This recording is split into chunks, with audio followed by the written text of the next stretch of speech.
हरिओम, ओम आनंदमय, ओम शांतिमय, ओम ज्ञानमय। आप सभी दर्शकों का हमारे चैनल पर स्वागत है। आज हम लोग बीएड थर्ड सेमेस्टर के अंतर्गत ऑटिज्म के विषय में अध्ययन करें। ऑटिज्म क्या है? एक प्रकार की बीमारी है।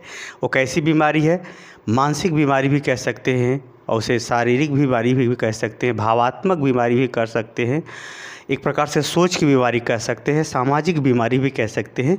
जो इसकी प्रक्रिया मानसिक रूप से तो शुरू होती है, परंतु उसका असर व्यवहार में, शरीर पर, समझ में, परिवर्तन में इत्यादि में वो अपना प्रभाव रखती है, या उस व्यक्ति के प्रभाव को, या उसके विकास को, या उसके सोच को, या उसके बुद्धि को, या उसके परिणाम को काफ़ी घटा देती है। दूसरे अगर अर्थों में अगर हम कहें कि ऑटिज्म जो है एक प्रकार की बीमारी है जिसके कमी के कारण से, जिसके रोग के कारण से व्यक्ति जो है अपना व्यवस्थित रूप से 100% शारीरिक, मानसिक, व्यवहारिक, भावात्मक क्रियाकलाप को संपादित नहीं कर पाता है, जिसके कारण से उसके अंदर स्वालीनता, अपने आप में ही, अपने आप को ही और अपने आप के लिए ही सबसे बड़ा सुपीरियर और अपने आप के लिए एक विशेष धारणा बन जाती है। उसी को कहते हैं ऑटिज्म या स्वालीनता। जैसे कहा जाए, आप किसी बालक को समझाएं तो सब कुछ तर्क दे के आप हार जाएं, लेकिन वो अपनी जिद के आगे, अपने आगे मनवे नहीं करेगा वो। तो एक प्रकार की वो बीमारी है, उसी को कहते हैं स्वालीनता, यानी स्व, अपने में ही विलीन होना, अपने में ही सब कुछ मान लेना। जैसे रूढ़िवादी धारणा जो होती है कि अमीर लोग ऐसे होते हैं, ये एक रूढ़िवादी धारणा है। गरीब ऐसे होते हैं, वो रूढ़िवादी धारणा है। ये जो एक प्रकार से रूढ़िवादी धारणा, अति विश्वास के संग उस धारणा पर क्रूरता प्रदर्शित करना एक प्रकार की मानसिक बीमारी है। तो आइए ऑटिज्म के बारे में हम लोग विशेष रूप से अब अर्थ और अध्ययन करते हैं। चलिए, ऑटिज्म की बात करें तो इसके विषय में सबसे पहले अध्ययन जो है यूजेन ब्लेयर ने किया था 1911 ईस्वी में। इसने सर्वप्रथम इसके विषय में बताया था कि वास्तव में जो ऐसी विचारधारा होती है जो समाज से बिल्कुल आदमी अलग होकर के, अलग थलग रह के करता है, या एक विशेष गलत धारणा अपने आप में डेवलप कर लेता है, या स्वतः उसके अंदर पाई जाती है, तो इस सब के विचारों के बारे में सबसे पहले यूजेन ब्लेयर ने बताया था 1911 ईस्वी में। अगर हम बात करें स्वालीनता की, तो एक प्रकार से यह मानसिक बीमारी है या समाज की। इन्होंने जो खोज किया था, उन्होंने सामाजिक धारणा के विषय में सोच किया था कि व्यक्ति जो है अंदर जो एक रूढ़िवादी जो प्रवृत्ति है, एक गिरी हुई धारणा जो उसके दिमाग में बन गई है, उस धारणा से बाहर नहीं निकलना चाहता। तो एक प्रकार की वजह से कोई गरीबी सोचता है कि हम हमेशा गरीब रहेंगे, हम लोग गरीबी में जीते हैं, गरीबी में मरेंगे, गरीब रह जाएंगे, वो प्रयास नहीं करता, तो वह एक प्रकार की उसकी बीमारी है।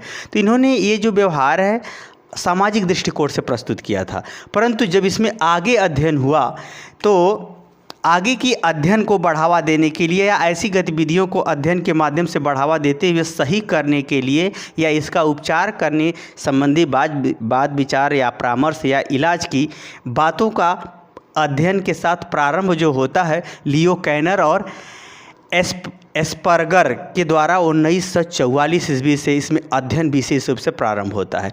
परंतु इस बात की जो है स्वालीनता वाली जो बीमारी है या एक प्रकार से जो मानसिक रोग है, इसको बात बताने वाले सर्वप्रथम यूजेन ब्लेयर थे 1911 ईस्वी में। आगे अगर हम चलें तो ये है क्या? स्वालीनता का मतलब एक प्रकार से अपनी ही मानसिक प्रवृत्तियों के अंतर्गत वह कुछ धारणा बना लेता है, कुछ धारणा उसके अंदर उत्पन्न होती है।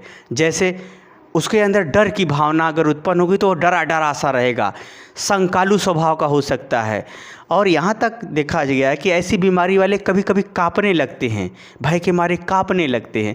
और ऐसे जो बालक होते हैं जो है कोई धारणा या अन्य क्षेत्रों में उसको जो है अपने और सामाजिक क्षेत्रों में ये प्रवृत्ति ज़्यादा देखने को मिलती है, डर की, संकोच की, शर्म की, और एक प्रकार से कहा जाए तो इसके अंदर अगर घबराहट होने लगा, कांपने लगा, तो ऐसी प्रवृत्तियां जो है अपने और सामाजिक व्यवहारों के अंदर वो मानसिक रूप से व्यवहार में प्रदर्शित करने लगता है। तो ऐसे बालक को क्या कहते हैं? ऑटिज्म या स्वालीनता, या अपने आप में ही यह बीमारी को जो है उसी में घबराता चला जाएगा। एक प्रकार से जैसे कहा जाए, जैसे घबराहट की बीमारी होती है, अपने आप में व्यक्ति उसका बीपी जब घटता बढ़ता है, तो उसी तरह से यह भी अपने आप में एक मानसिक रोग है, एक सामाजिक रोग है, जिसमें अपने आप में ही वो उलझता हुआ चला जाता है।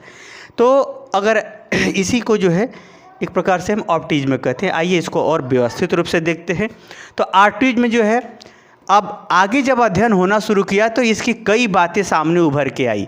ये मानसिक संबंधी भी मिला बीमारी, संवेगात्मक संबंधी भी मिला, शारीरिक संबंधी भी मिला, भाषा संबंधी भी मिला, व्यक्ति और समाज के संबंधों के भी बीच में यह बीमारी देखने को मिला, जिसके कारण से वह समाज से इंटरेक्ट नहीं करना चाहता बल्कि अलग थलग रहना चाहता है। एक धाड़ा बना लेते हैं, जाने दो किसी से हम नहीं बोलेंगे, नहीं झगड़ा होगा। तो एक प्रकार से ये बीमारी है।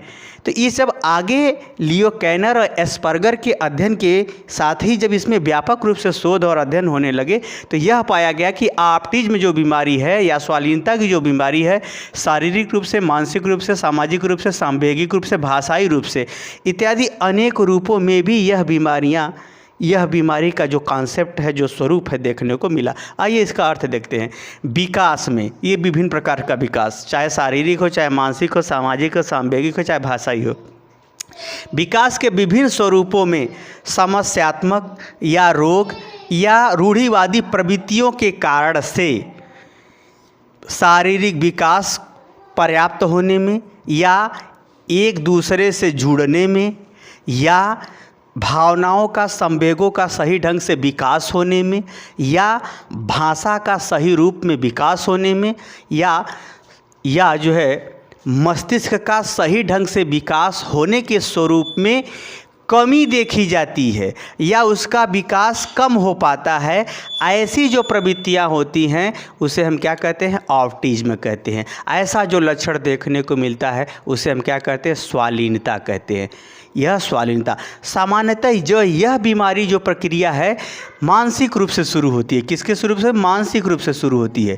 मानसिक रूप से शुरू होती है जिसका प्रभाव मानसिक गतिविधियों में, सांवेगिक गतिविधियों में, शारीरिक गतिविधियों में, भाषाई गतिविधियों में भी देखने को मिलता है। जैसे हमारा मस्तिष्क हमारे पूरे शरीर का एक प्रकार से नियंत्रक होता है और जहाँ नियंत्रक में ही ये समस्या उत्पन्न होती है या ये नियंत्रक में ही ये कमी देखने को मिलती है तो उसका व्यक्ति का समाज से, व्यक्ति का शरीर से, व्यक्ति का संवेग से और व्यक्ति का बुद्धि की क्षमता इत्यादि से जुड़ने में या विकास होने में कमी देखी जाती है या कमी पाई जाती है। उसी को हम लोग कहते हैं ऑटिज्म या स्वालीनता।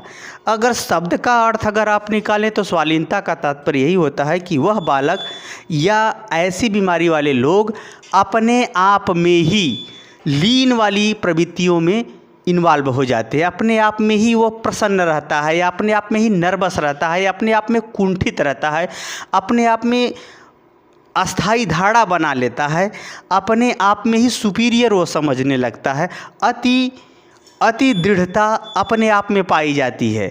उसको अपने से अलावा अन्य चीज़ों की प्रवृत्तियां देखने को नहीं मिलती हैं। जैसे अगर एक उदाहरण लीजिए, जैसे कोई व्यक्ति ईर्ष्यालु हो, कोई व्यक्ति क्या हो? ईर्ष्यालु हो। कोई व्यक्ति ईर्ष्यालु हो, अगर ईर्ष्यालु व्यक्ति को आप कितना ही अच्छा चीज़ खिलाएंगे लेकिन उसके चेहरे का जो स्वरूप है वह बता देगा कि ये ईर्ष्यालु है, तो एक प्रकार से वह ऑटिज्म का शिकार है, ऑटिज्म का शिकार हो गया।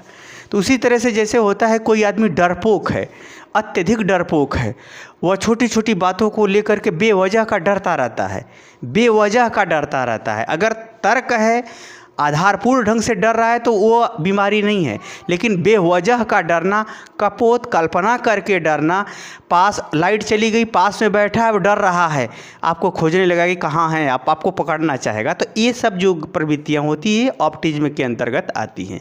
तो ऐसी जो बीमारियाँ होती हैं उसको हम ऑटिज्म के अंतर्गत अध्ययन करते हैं।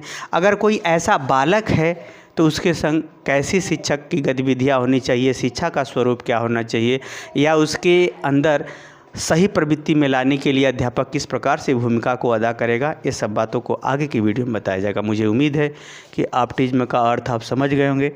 समझ गए हैं तो कमेंट बॉक्स में ज़रूर बताइए। साथ ही मेरे चैनल को लाइक शेयर सब्सक्राइब भी कीजिए। हरिओम।